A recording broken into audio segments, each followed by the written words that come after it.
Back here, first things first, we're joined by Yahoo senior NBA writer Vincent Goodwill. Good morning, with the Vince. fresh cut. Good morning. What's happening? They don't cut hair in New York like they do in Detroit. Wow. Okay, that's a take. That's a little disrespectful. How so? I'm a native New Yorker. Don't do that. My Come on, condolences. start doing that. Wow. Really? Vinny's out here with the. But you got a good haircut. I Would you found fly to one. Detroit I found one. I would have imported if I could. Trust me. Yeah. I don't know who you've been hanging around. That's This is. I mean, People this who is keep somebody led you People who astray. keep- Somebody led you astray. People who keep my hairline intact Hey, at 35. We're gonna just pause from this, and as exciting as it is, talk about something equally as exciting last night. All eyes on Kawhi taking on his former team, the Raptors, last night. Say the Claw did not put up a championship performance. Could be an understatement, finishing just 2 of 11 from the field to go along with 9 turnovers. Yet the Clippers still managed to get the win over Toronto, 98-88. After the game, Kawhi was thankful for his time with the Raptors, but also ready to move on. It's over now. We won. You know, like I said before, I had a great time there.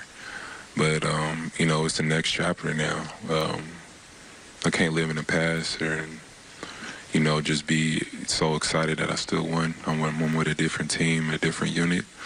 And they want to have that same feeling, and I do as well. So, you know, I'm a Clipper right now. We're trying to win. Vincent, if you take last night's stat line out of it, if you take load management out of it, all of that, will Kawhi carry the Clippers on a title run much the way he did when he was in Toronto? I think so. They were my preseason pick to win the NBA title. And I know, Nick, you're not a fan of that. But the way I see it, with the way that they play defense, when you add in Paul George, who's yet to play, who's supposed to play the next couple of nights, let's assume he gets back to form. You have 2 versatile wings who can take pressure off of each other, who can create their own shots. That's not to say that I don't have questions about them, because a combination of Lou Williams, Pat Beverly in the backcourt in the fourth quarter of games and not necessarily a traditional, stable point guard, especially on a night where Kawhi can have 9 turnovers and you don't have a secondary ball handler who can take the ball out of his hands or make things a little bit easier for him. That gives me a little bit of pause. But that defense there, at that position, at the money position, to be able to guard a guy like LeBron James or James Harden or someone of that ilk, that gives me the most confidence even amongst the question marks that I have there. And I do think that load management plays a part, because I believe Kawhi will be fresher than some of these other guys later down the stretch of the season. Just real quick to follow up on the defense. What should be noted, if people haven't really checked in fully on the NBA yet, is the Clippers, who I think everyone at this table predicted would have, at worst, a top 3 defense in the NBA. I think most people thought it'd be Clippers and Sixers battling out for #1 defense. The defense has been average so far this year. Last night notwithstanding, they went into last night's game with the 14th ranked defense in basketball. Their offense it's been very odd. The Lakers have been carried by their defense while their offense has struggled. The Clippers have been carried by their offense while their defense has struggled.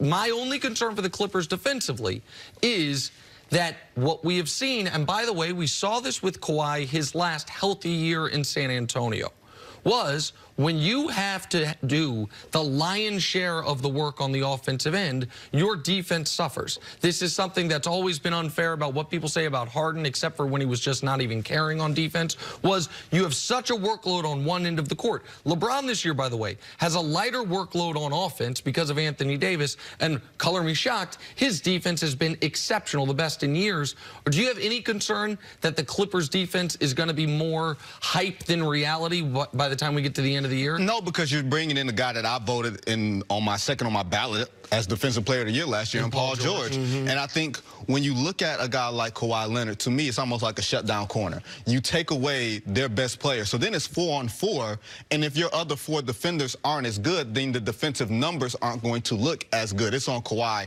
and the Clippers to sort of bring that back to the middle a little bit, have him be more of a help defender as opposed to just this shutdown guy that can snatch everything away. I think that was the problem in San Antonio, where people would just take away that player from that side of the floor and not even use him and then go 4-on-4. And that's not anybody's fault. No, you're absolutely right. And Paul George being out is a huge piece of this equation, because you traded a lot of your depth to be able to get Paul George in the first place. No Shai Gilgeous-Alexander, no Danilo Gallinari. So you have to look at this team. When they do have Kawhi Leonard on the court, their defensive rating is 94.7. That would be best in the NBA. So you're looking at the bench players for the Clippers, who are such a huge part of what they do on the offensive end.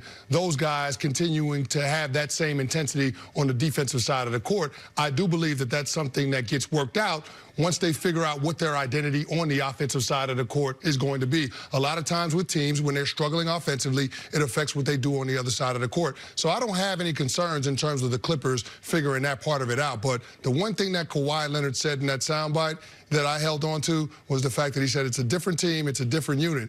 That may well be true, but the philosophy is still the same in terms of how this team is going to have to compete for a championship, much in the same way that the Toronto Raptors did. It's going to have to be about depth and defense. That's going to have to carry them to the title. Last night, they shot 37% from the field, but guess what? They beat the Raptors on the board 66-38 and outscored them on the bench 56-35. If you can do that, you'll give yourself a chance against anybody in this league. I want to go back for a moment, though, to your original question.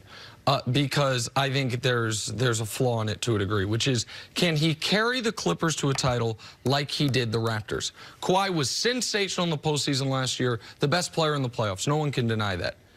But I don't think it's fair to say he carried Toronto to the NBA title, to the NBA championship. Just like it wouldn't be fair to say, we'll see what happens this season. But the Raptors, as they proved the year before they got Kawhi, and as they're proving right now, are an excellent organization with incredible depth. They won 59 games and were the 1 seed the year before Kawhi got there.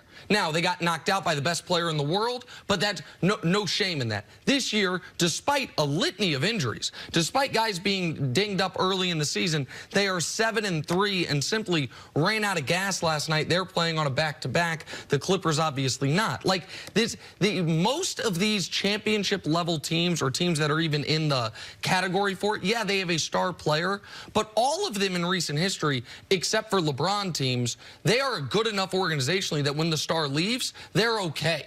KD leaves, that team could have won the title. Without him, they're still a playoff team. Kyrie leaves, the Cavs, they go back to the finals. He leaves the Celtics. They're still, right now, they have the best record in basketball. Hell, Kawhi leaving the Spurs. They still made the playoffs last year. Like, we have, the Raptors were not Kawhi Leonard and friends. They were an exceptional team, and we're seeing Pascal Siakam becoming his full version of himself right now before our very eyes. So if the Clippers are going to win the title, it's going to be similarly to how the Raptors did it.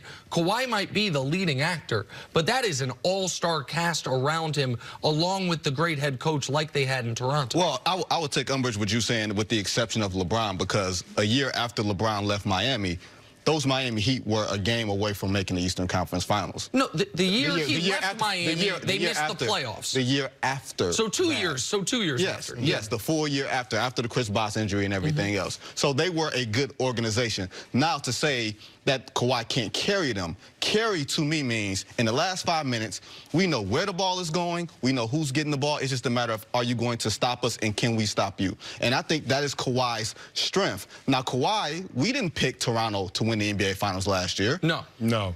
Once we got there, once we knew even with Kevin Durant being out and we weren't sure if he was coming back, we didn't pick them there. Now, Pascal Siakam was certainly a revelation, along with Fred VanVleet and all those other parts. But Kawhi Leonard was that guy. Don't take away that credit from him. I'm not taking away. Say that he didn't do it. He did it. On the playoff run, he carried them. I will absolutely, no question. Listen, from that moment to starting in Game 3 against the Bucks to the entire NBA Finals, I am not removing any of that. The point I'm making is that Raptors team and the Masai Ujiri had been building a legitimate contender for years, and Canny, as we're seeing this year, that remains even when Kawhi Leonard walks out the door for no compensation. Yeah, you have to have the infrastructure in place before you can compete for a championship. They have the saying, players win games, but organizations win championships. I think that would be true with the Raptors case last year, and I think that would be true with the Clippers if indeed they're able to finish the drill this year and get it done. I mean, because the Clippers have been building to this point for some time now.